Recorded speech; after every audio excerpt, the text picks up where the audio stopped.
Somewhere over the English Channel in the winter of 1944, a lone American fighter descended through a gap in the clouds.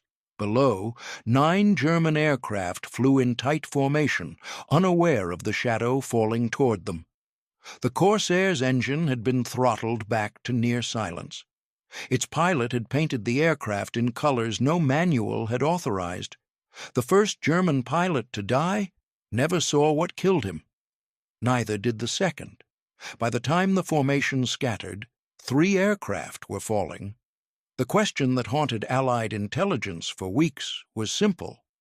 How does one plane become invisible in an open sky? The winter of 1944 arrived over Western Europe with a particular cruelty. Fog banks rolled across the Channel with the weight of wet wool, settling into valleys and clinging to hedgerows until noon. When the sun did break through, it offered little warmth, only enough light to reveal the gray expanse of a continent at war. Above this landscape, the air war had reached a grinding intensity. American bomber formations crossed into occupied territory daily, their contrails scratching white lines across the stratosphere. Below them, at medium altitudes, fighter escorts wove protective patterns. And lower still, where the clouds broke and reformed, reconnaissance aircraft and fighter bombers hunted for targets of opportunity. The English Channel served as both highway and graveyard. Every crossing carried risk. German fighters operated from bases in France, Belgium, and the Netherlands. Their radar stations dotted the coastline. Flak batteries protected every bridge, rail, junction, and fuel depot. For American pilots, the mathematics were unforgiving. Every mission subtracted something from the odds of survival. The Marine Corps' presence in this theater was unusual. Most Marine aviators fought in the Pacific, where the island-hopping campaign demanded close air support and carrier operations. But a small contingent had been attached to joint operations in Europe, flying missions that ranged from escort duty to ground attack. They brought with them aircraft designed for a different war entirely. The Vought F-4U Corsair had been built for the vast distances of the Pacific. Its massive Pratt & Whitney R2800 engine generated over 2,000 horsepower, giving it the speed and climb rate needed to intercept Japanese fighters at extreme range. Its inverted gull wings, designed to accommodate a massive propeller while keeping landing gear short enough for carrier decks, gave it an unmistakable silhouette against any sky. In European service, the Corsair was an oddity. Most American fighters over France and Germany were P-47 Thunderbolts or P-51 Mustangs, aircraft that had become synonymous with Allied air superiority. The Corsair's appearance drew curiosity from both friend and foe. German pilots had studied recognition charts filled with American aircraft types, but the bent-wing shape of the Corsair was rare enough to create confusion. This confusion would prove consequential. The pilot who would exploit it had been flying combat missions for nearly 18 months. His name appeared in squadron records and after-action reports, though the details of what followed would remain partially obscured by the fog of operational security and the chaos of a war entering its final decisive year. What is known is this. In the weeks before the mission in question, he had become obsessed with a simple problem. How could a single fighter improve its odds against numerically superior enemies? The standard answer was to avoid such engagements entirely. Fight only with advantage. Never engage alone against a formation. These principles had been drilled into every American pilot since basic training. But war does not always offer ideal conditions. Sometimes circumstances conspired to place one aircraft against many. Engine trouble in a wingman, weather separating a flight, navigation error, the chaos of a dogfight scattering pilots across hundreds of cubic miles of sky. When those moments arrived, doctrine offered little comfort. The pilot began studying something else entirely. He studied how he was seen. If this history matters to you, tap like and subscribe. Before the war, he had been a painter, not a professional artist, but a young man who spent weekends with canvas and oils, capturing landscapes near his family's home in rural Pennsylvania. He understood light in ways that most people never considered. The way morning sun transformed a hillside from flat green into a tapestry of shadows and highlights. The way fog diffused edges until objects seemed to merge with their surroundings. The way the eye was drawn to contrast and repelled by uniformity. He enrolled at a small college in 1939, planning to study engineering. The practical choice, his father had called it.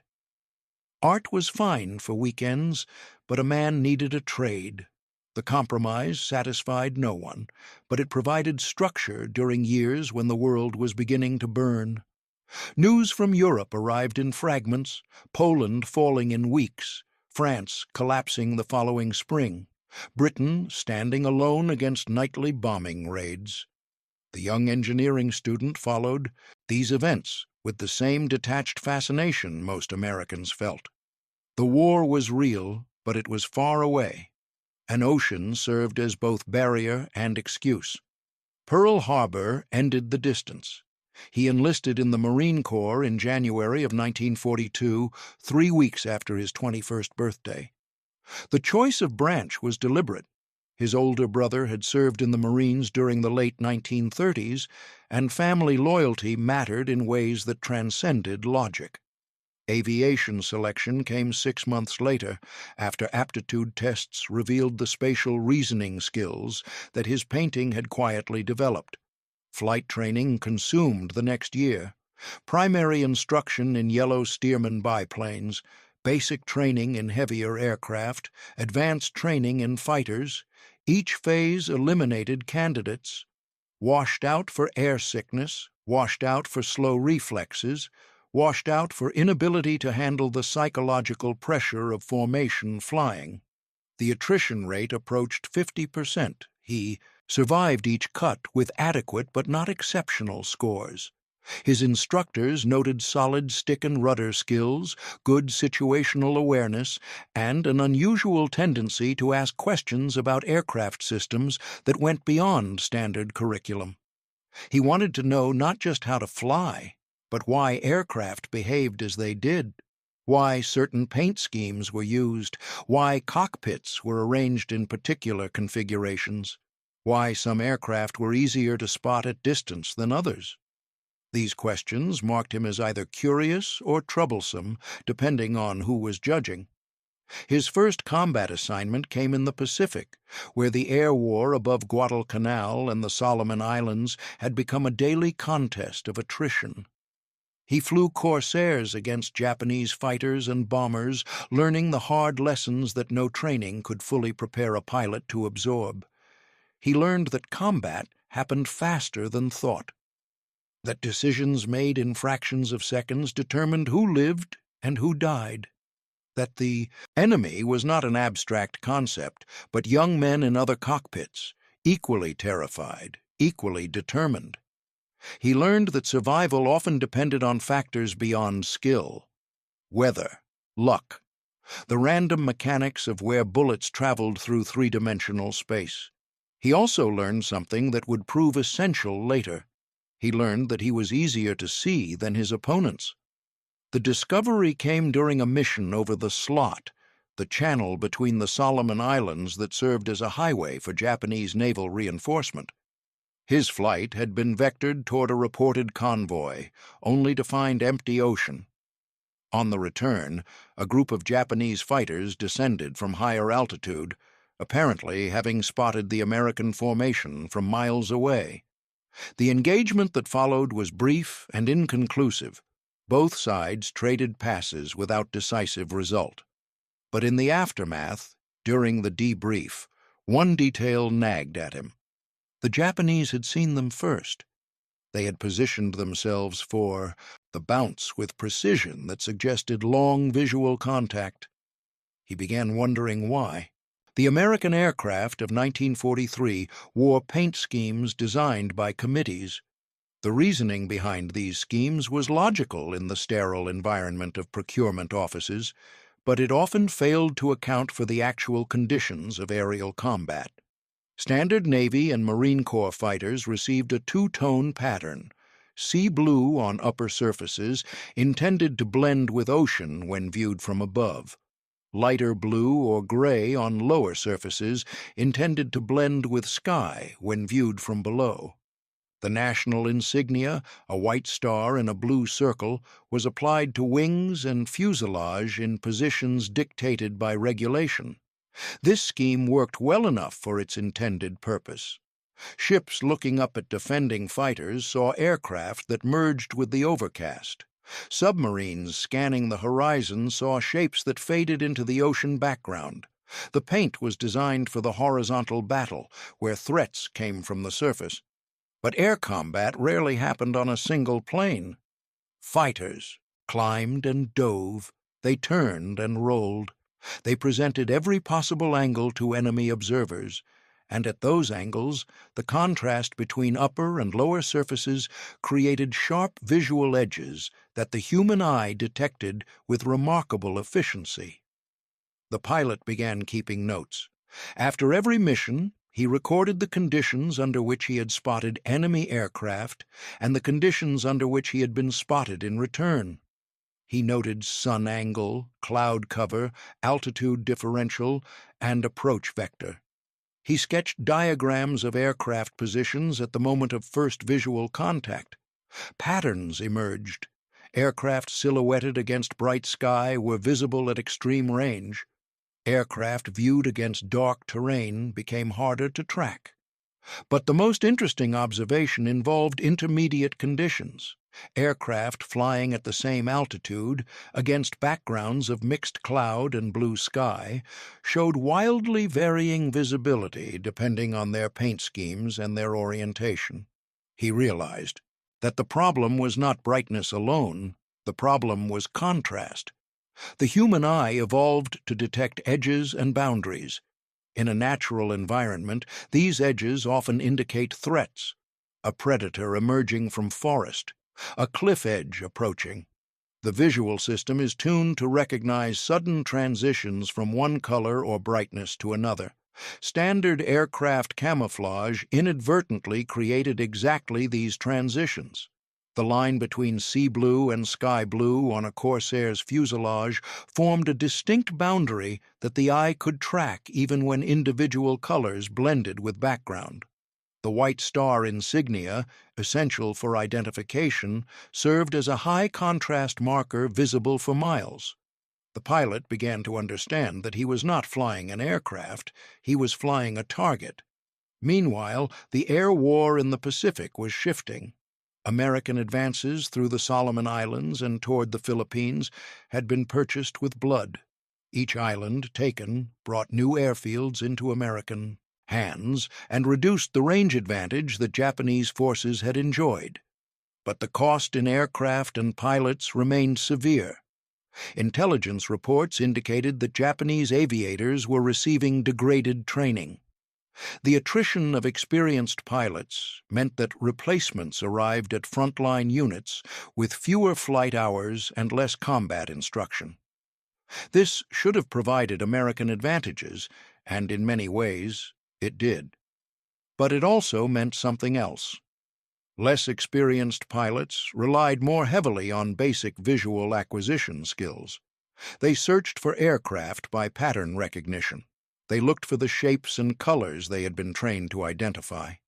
And American aircraft, painted in their distinctive schemes, provided exactly those recognition cues. The pilot began to wonder what would happen if those cues were removed. The idea came to him during a mail call in the spring of 1943. A package from home contained art supplies his mother had gathered at his request: brushes, small tubes of oil paint, and a color-mixing guide he had used during his college years. His tent mates assumed he intended to paint pictures, landscapes, perhaps, or portraits to send home.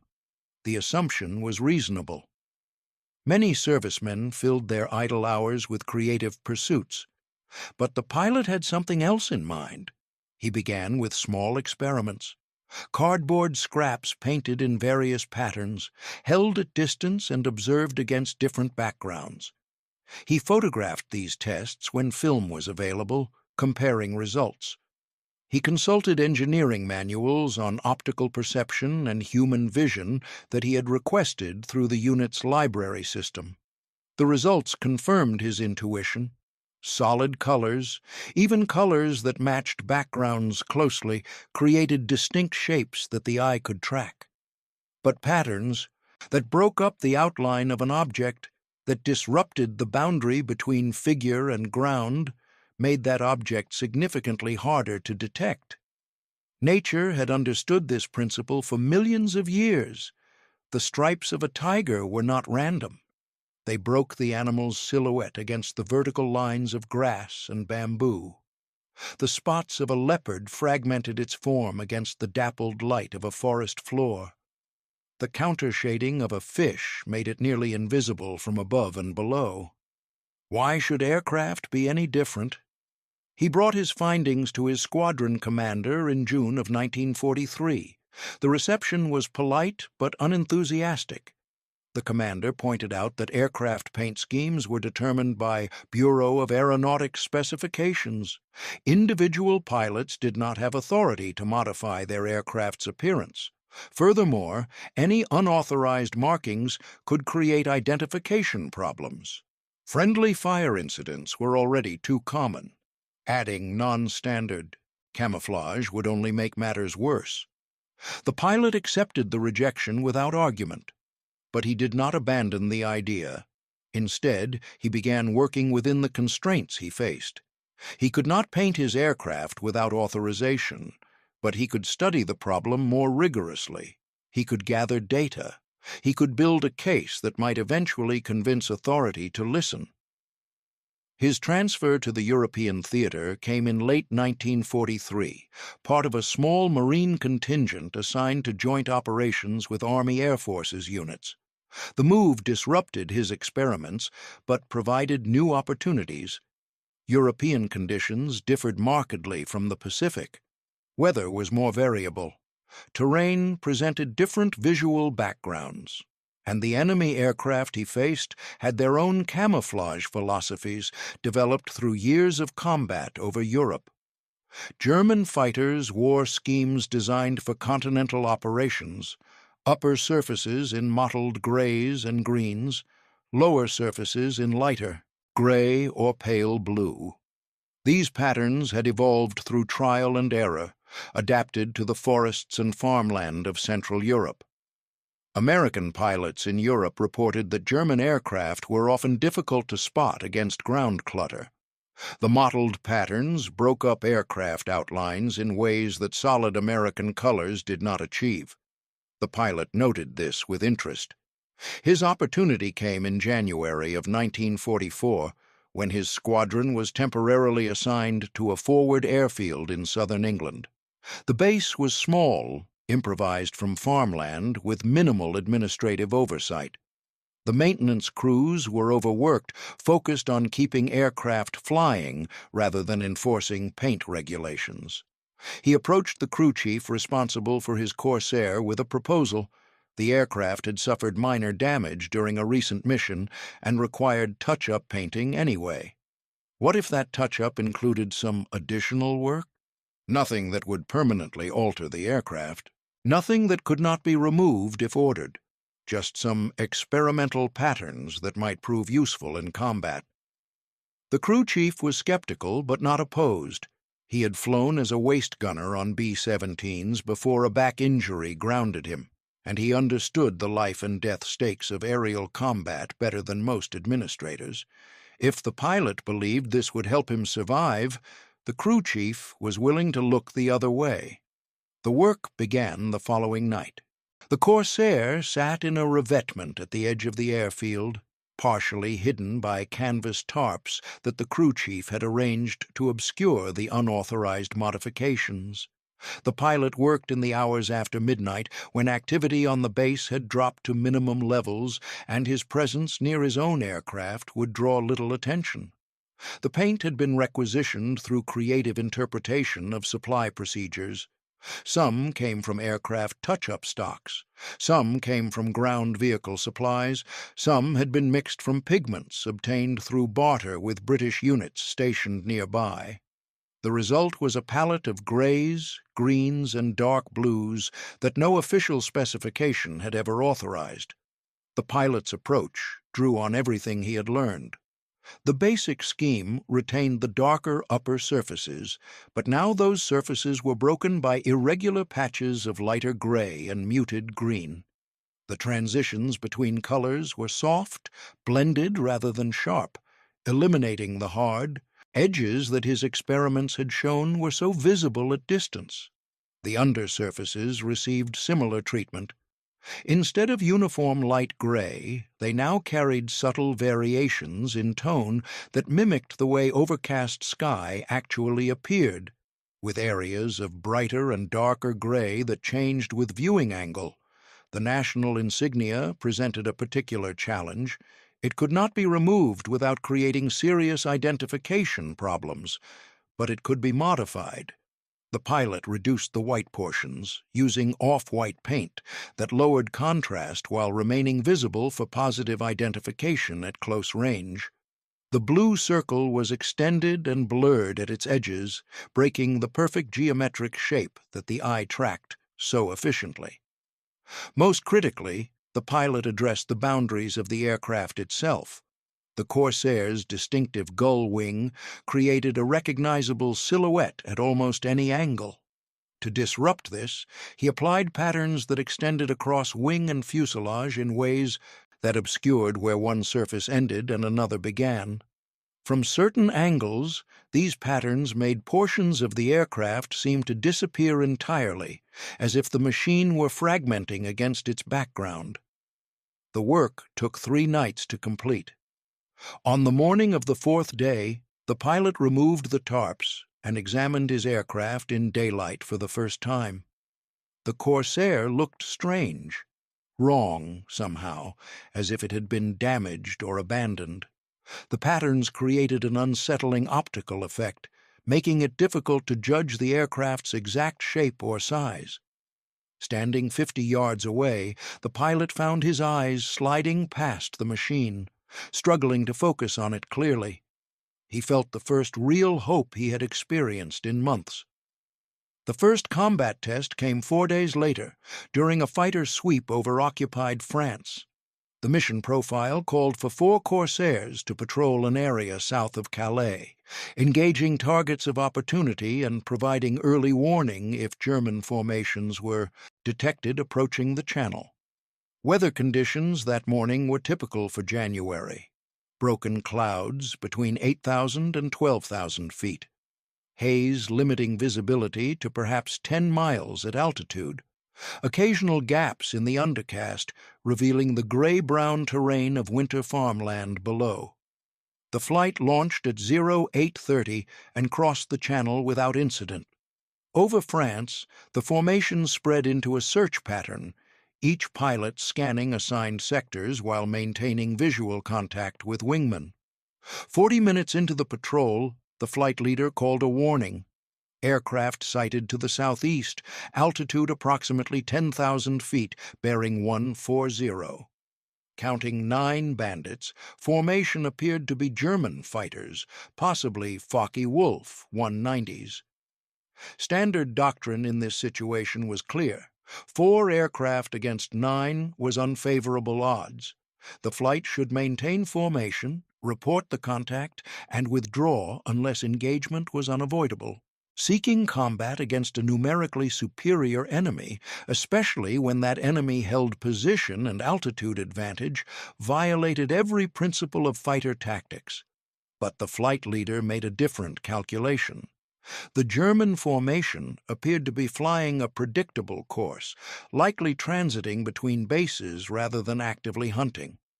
If the Americans could achieve surprise, they might be able to inflict damage before the enemy could organize a coherent response.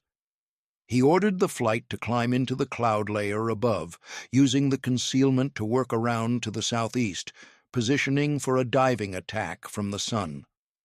What followed demonstrated both the potential and the chaos of aerial combat. The four Corsairs entered the clouds, losing visual contact with the enemy and with each other. Radio discipline prevented constant chatter, so each pilot navigated independently, attempting to reach the assigned rally point where the attack would commence. The pilot with the experimental camouflage emerged from the clouds slightly ahead of schedule and significantly displaced from his intended position. Instead of being above and behind the German formation, he was nearly level with them and off to one side, his nose pointed roughly perpendicular to their course. In that moment, he faced a choice. He could attempt to relocate to the planned attack position, which would take time and might reveal his presence. He could call the flight leader and request instructions, which would break radio silence. Or he could attack now, alone, trusting that his wingmen would join the engagement once firing began. He chose the third option. What happened in the next 90 seconds became the subject of subsequent intelligence analysis and remained partially unclear even to those who participated. The pilot banked his Corsair toward the German formation, maintaining a shallow angle of approach that kept his aircraft silhouetted against the cloud layer behind him rather than against bright sky.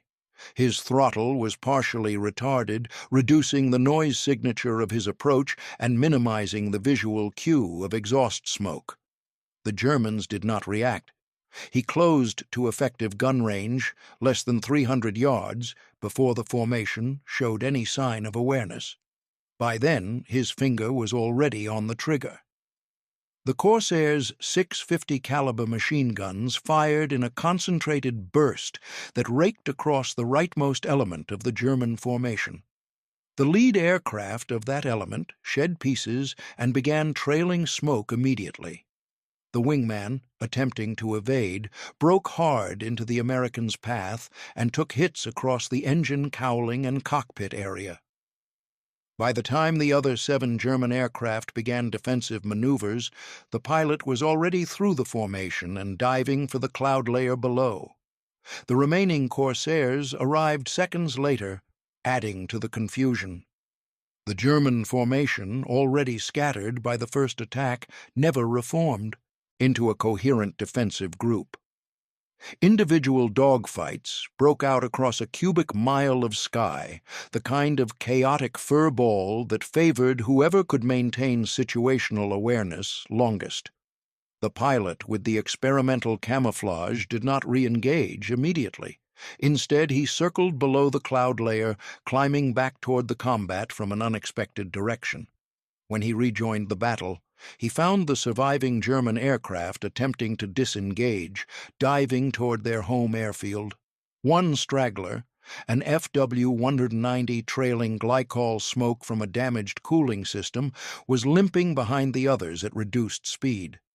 The pilot positioned for a firing solution and closed to less than 200 yards before the German pilot showed any sign of awareness. The burst was brief and accurate. The Focke-Wulf's smoke trail thickened to black, and the aircraft entered a steepening spiral toward the ground.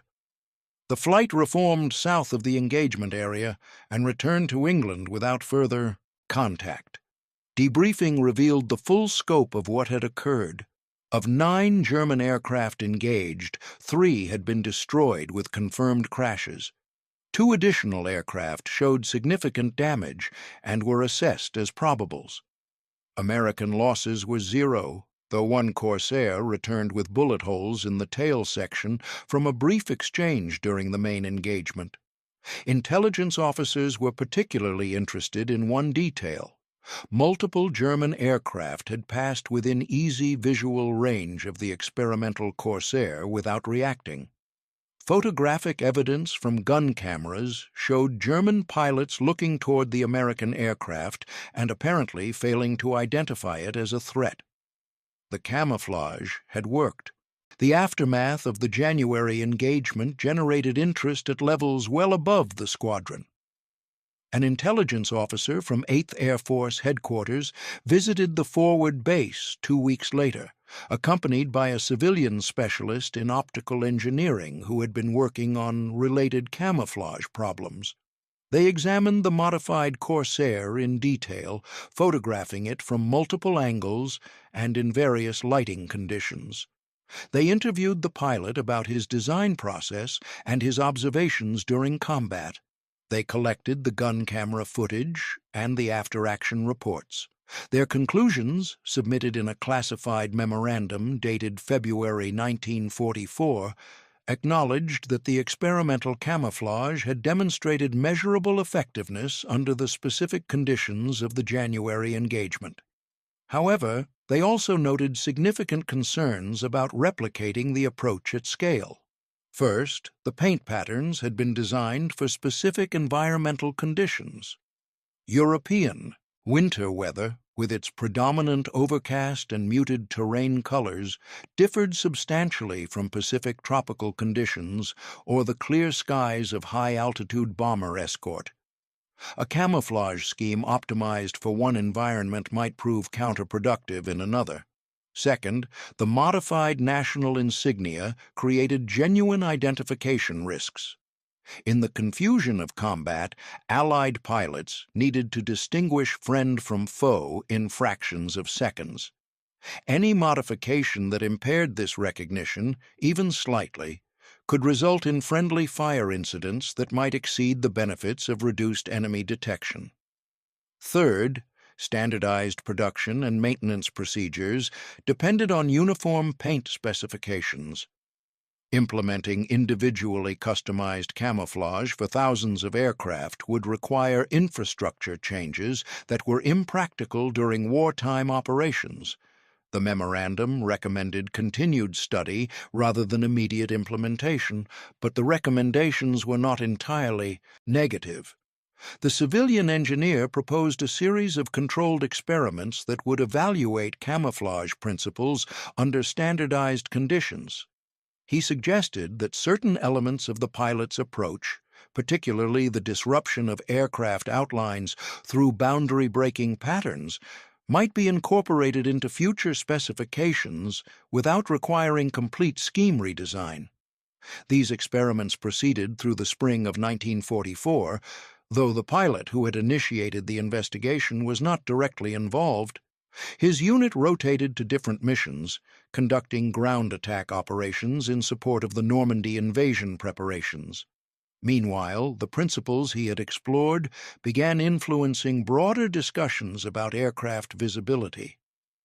Technical intelligence reports from the Pacific noted that Japanese aircraft were increasingly difficult to distinguish against certain backgrounds, suggesting that enemy camouflage had improved. German night fighters had adopted dark undersurfaces that made them nearly invisible during nocturnal interceptions. The American response evolved accordingly. New paint specifications issued in mid-1944 incorporated lessons learned from field experiments, including subtle gradations in surface colors that reduced contrast under varying lighting conditions. Statistical analysis of these changes proved difficult. Too many variables influenced combat outcomes for any single factor to be isolated. But anecdotal reports from pilots suggested that the newer schemes reduced the range at which American aircraft were first detected by enemy observers. The pilot himself flew 37 additional combat missions before the end of the war in Europe. His personal aircraft retained the experimental camouflage throughout, periodically refreshed by the same sympathetic crew chief who had enabled the original modification. After-action reports from these missions showed outcomes roughly consistent with squadron averages. The pilot was neither conspicuously successful nor notably unlucky compared to his peers. What the reports did not capture was how many engagements he avoided entirely because opposing aircraft failed to detect his approach. Some evidence suggests the number was significant. German prisoner interrogations conducted after the war included occasional references to encounters with American fighters that seemed to appear from nowhere, engaging without warning from unexpected positions.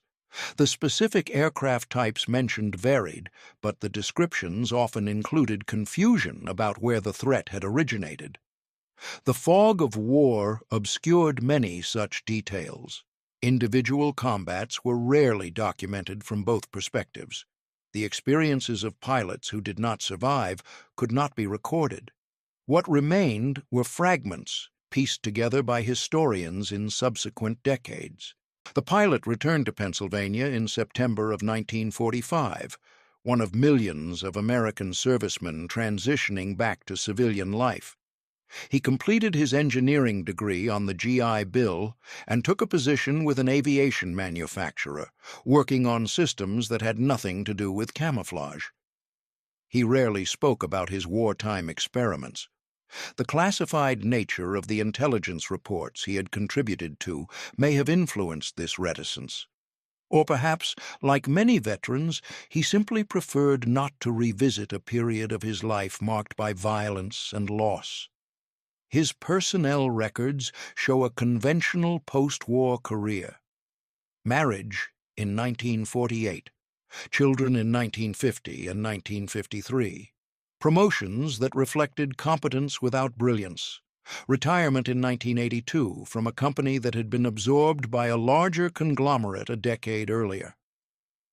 The Corsair he had modified was scrapped shortly after the war, its experimental paint scheme undocumented except in the classified photographs that remained in government archives.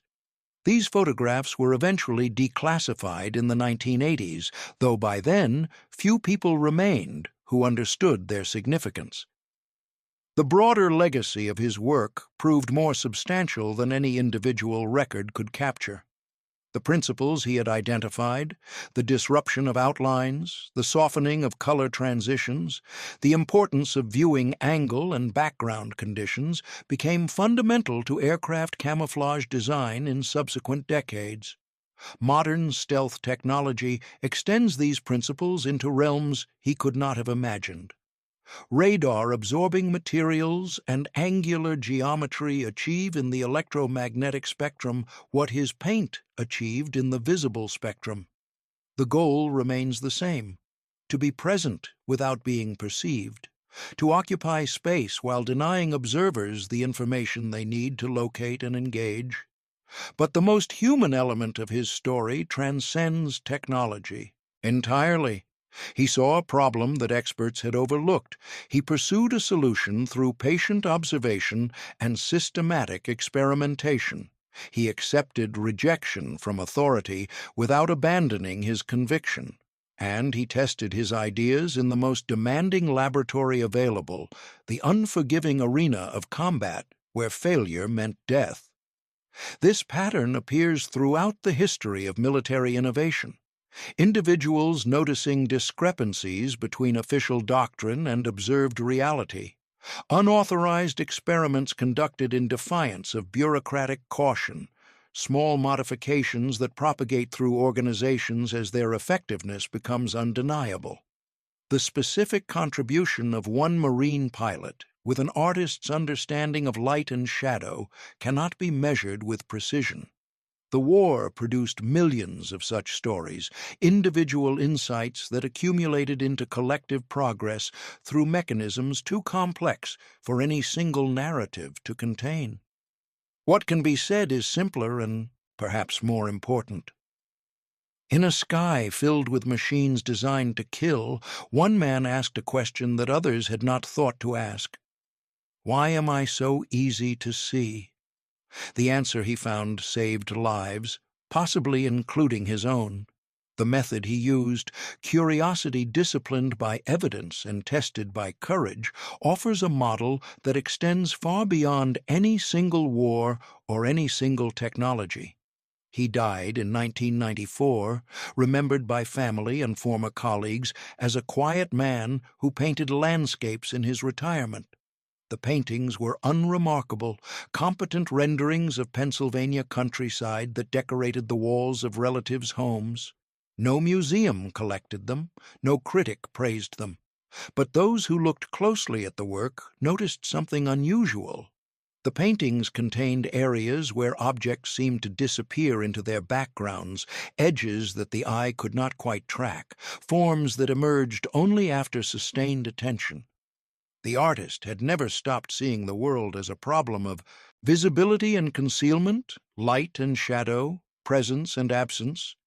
In the end, that is what survival requires: the ability to perceive what others miss, the wisdom to act on that perception despite doubt, and the humility to recognize that every solution creates new problems, every answer invites new questions, every moment of clarity dissolves into the next fog of uncertainty. He saw what others did not see, and for a few decisive seconds over occupied France, what others could not see was him.